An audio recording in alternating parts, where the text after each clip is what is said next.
तो एपिसोड 3 की शुरुआत में ब्लैक गोकू आर्क से होती है जहाँ पर ओरिजिनल आर्क की तरह फ्यूचर ट्रंक्स सबको एक्सप्लेन कर देता है कि कैसे ब्लैक गोकू ने उसके टाइमलाइन का क्या हालत कर दिया।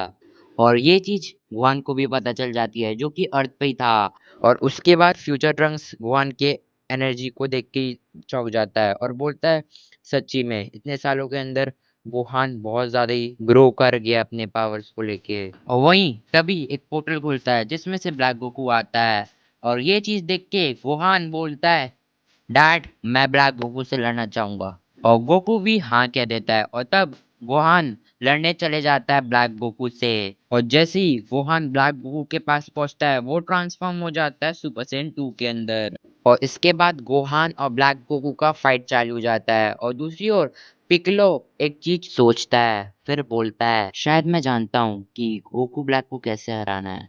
इसके बाद हमें फ्यूचर ट्रंक्स को दिखाया जाता है जो कि अपने मन में कहता है सच्ची में गोहान तुम्हारी पावर कुछ ज्यादा इनक्रेडिबल है। सच्ची में गोहान तुम ट्रू वॉरियर हो जो कि साबित कर देता है कि अपने यूनिवर्स को बचाने के लिए तुम किसी भी हद तक जा सकते हो।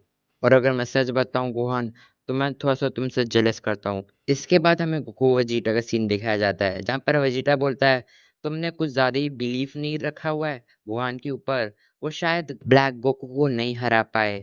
मुझे पता है कैकरॉट तुम्हें उस पे बहुत ज्यादा बिलीफ है बट इतना भी मत करो क्योंकि गोहान जिस पावर लेवल से लड़ रहा है वो शायद ही ब्लैक गोकू को हरा पाए कैकरॉट। और उसके बाद गोकू का सीन दिखाया जाता है जो ये बोलता है हाँ मुझे बिलीव है। इनफैक्ट गोहान के बचपन से ही उस पे बिलीव था कि उसकी पावर कुछ ना कुछ बड़ी चीजें करेगा।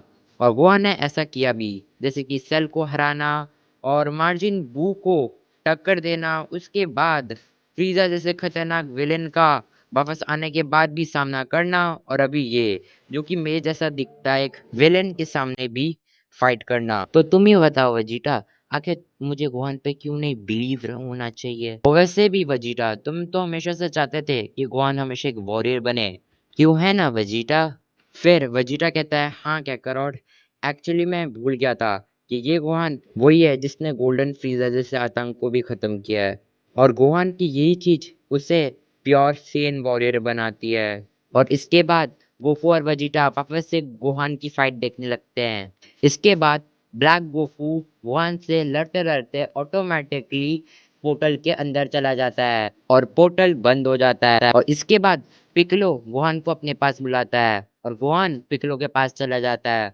और पिकलो गोहान के कान में ऐसी चीज बोलता है जिससे वो थोड़ा सा शॉक होता है। और उसके बाद गोहान बोलता है ट्रंक्स हमें हमें सुप्रीम काय के प्लानट जाके ट्रेनिंग करनी चाहिए। और फ्यूचर ट्रंक्स भी हाँ बोल देता है। उसके बाद गोकू बोलता है हम लोग ये पता करने जा रहे हैं कि आखिर ब्लैक गोकू है कौन तो इसलिए शायद से तुम लोग की ट्रेनिंग तब तक पूरी हो जाएगी। इसके बाद गोकू वेजिटा बीरस और बीस के साथ चले जाते हैं और सीन शिफ्ट होते ही हमें सुप्रीम काय का प्लान दिखाया जाता है जहाँ पर ओल्ड काय फ्यूचर ट्रंक्स की पोटेंशियल को अनलॉक कर लेते हैं। और इसके बाद गोहान बोलता है फ्यूचर ट्रंक्स को ट्रंक्स हमें अब शायद हाइपरबोलिक टाइम चेम्बर में जाना चाहिए। इसके बाद गोहान और ट्रंक्स हाइपरबोलिक टाइम चेम्बर में जाने ही वाले होते हैं तब ट्रंक्स बोलता है गोहान मैंने 2 बार बहुत पहले टाइम चेम्बर को यूज कर लिया तो शायद मैं इस बार नहीं कर पाऊँ। फिर डेंडे आके समझाता है कि नहीं हाइपरबोलिक टाइम चेम्बर को 2 बार से भी ज्यादा बार आप लोग यूज कर सकते हो। और इसके बाद गोहान और फ्यूचर ट्रंक्स टाइम चेम्बर के अंदर चले जाते हैं।